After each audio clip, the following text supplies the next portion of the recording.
பார்த்துக் கொண்டிருக்கக்கூடிய அந்த காட்சியில் அவருடைய பெற்றோர்கள் உத்தரப்பிரதேச மாநிலத்தின் லக்னோவில் இருந்து அந்த விண்வெளி டோக்கிங் காட்சியையும் மற்றும் இன்று மதியம் முற்பகலில் சுபான்சு சுக்லா உள்ளிட்டோர் அங்கிருந்து அவர்கள் அனுப்பிய செய்திகள், அவர்கள் விண்வெளியில் நடப்பதற்கான பயிற்சிகளை மேற்கொண்டு வருகிறோம்.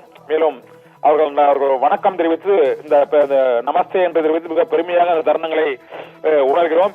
மிகச்சிறிய இந்த அடிகள் மூலமாக மிகப்பெரிய நாங்கள் சாதனைகளை படைக்க இருக்கிறோம். உலகம் முழுவதும் உள்ள மக்களின் இதயத்தில் நாங்கள் இடம்பெற்றிருக்கிறோம் என்பதுடன் அங்கு ஏற்படும் அனுபவங்களை பகிர்ந்து கொள்ள ஒரு குழந்தையின் ஆர்வத்துடன் தான் இருக்கிறேன் என்றும் ஏற்கனவே சுபான்சு சுக்லா இன்று மதியம் அவர் அங்கு அந்த டோக்கிங் பணிக்கு செல்வதற்கு முன்பாக அவர் பேசிய அந்த வீடியோ பதிவு வெளியானது.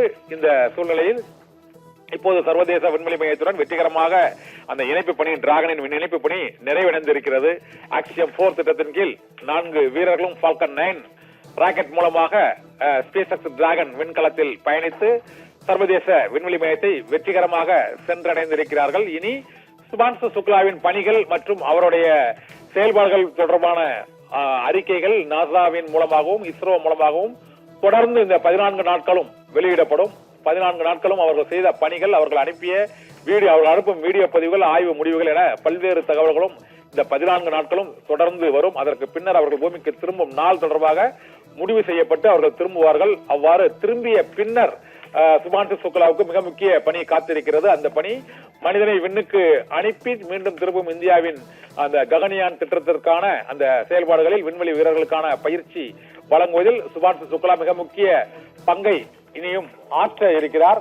அந்த பணிக்கு முன்னோட்டமாகத்தான் இந்த சர்வதேச விண்வெளி மையத்திற்கான அவரது பயணமானது தொடங்கி இப்போது அது வெற்றிகரமாக நிறைவடையும் தருவாயில் இருக்கிறது.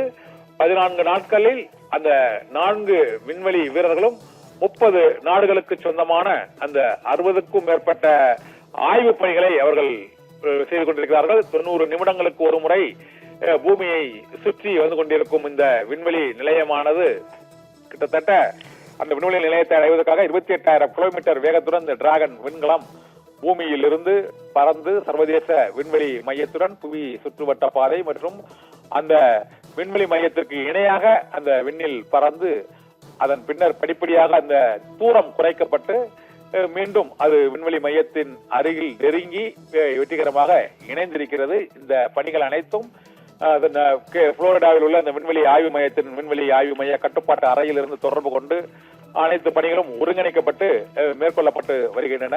விண்வெளியில் விவசாயம் மற்றும் மனித உடலில் தசையின் செயல்பாடுகள் உள்ளிட்ட பல்வேறு ஆய்வுகள் அங்கு மேற்கொள்ளப்படும் என ஏற்கனவே அறிவிக்கப்பட்டிருக்கிறது. இது தவிர காலநிலை மாற்றம், மனித உடல்களில் செல்கள் தசைகளின் செயல்பாடுகளில் ஏற்படக்கூடிய அந்த மூலக்கூறு மாற்றம், அதனால் மனித உடலில் ஏற்படக்கூடிய நன்மைகள், பாதிப்புகள் உள்ளிட்ட பல்வேறு அம்சங்களும் பூமிக்கு திரும்பிய பிறகு அவர்கள் இயல்பு நிலைக்கு திரும்புவதற்கான அந்த கால நாட்களை குறைப்பதற்கான ஆய்வு பணிகளில் இந்த ஆய்வு மிக முக்கிய பங்கு வகிக்கிறது. ஏனென்றால் சர்வதேச விண்வெளி மையத்தில் தொழில்நுட்ப காரணங்கள், பல்வேறு காரணங்களால் அவர்கள் திட்டமிட்டபடி பூமிக்கு திரும்புவதில் ஏற்படக்கூடிய அந்த கால தாமதங்களால் அவர்களது உடலில் ஏற்படக்கூடிய அந்த மாற்றங்களை விரைவாக இயல்பு நிலைக்கு கொண்டு வருவதற்கான மருத்துவ ரீதியான சோதனைகளில் ஒரு முக்கிய இலக்கை எட்டுவதற்கும் இந்த பயணம் மிகுந்த முக்கியத்துவம் வாய்ந்ததாக கருதப்படுகிறது. இப்போது சர்வதேச விண்வெளி மையத்துடன் இணைந்துள்ள டிராகன் விண்கலத்திலிருந்து இன்னும் சில நொடிகளில் சுபான்சு சுக்லா உள்ளிட்ட அந்த போலந்து, ஹங்கேரி, அமெரிக்கா உள்ளிட்ட 4 நாடுகளைச் சேர்ந்த மற்ற விண்வெளி வீரர்களோடு இணைந்து அவர் சர்வதேச விண்வெளி மையத்திற்குள் சென்று ஆய்வு பணிகளை இன்னும் சில நிமிடங்களில் அந்த உள்ளே நுழைவார்கள். உள்ளே நுழைந்தவுடன் அந்த டோக்கிங் பணிகள் நிறைவடைந்து இவர்கள் உள்ளே நுழைந்தவுடன் ஒட்டுமொத்தமாக சர்வதேச விண்வெளி மையத்தில் இருந்தவாறு அவர்கள் தங்களது ஆய்வு பணிகளை ஏற்கனவே திட்டமிட்ட அந்த நிகழ்ச்சி நிரலின் அடிப்படையில் அவர்கள் தொடங்குவார்கள். இதன் மூலமாக ஆக்சியம் 4 திட்டத்தின் கீழ் இந்த க்ரூ மெம்பர்ஸ், அந்த விண்வெளி வீரர்கள் விண்வெளி நிலையத்தை அடையும் திட்டமானது வெற்றிகரமாக நிறைவேற்றப்பட்டிருக்கிறது.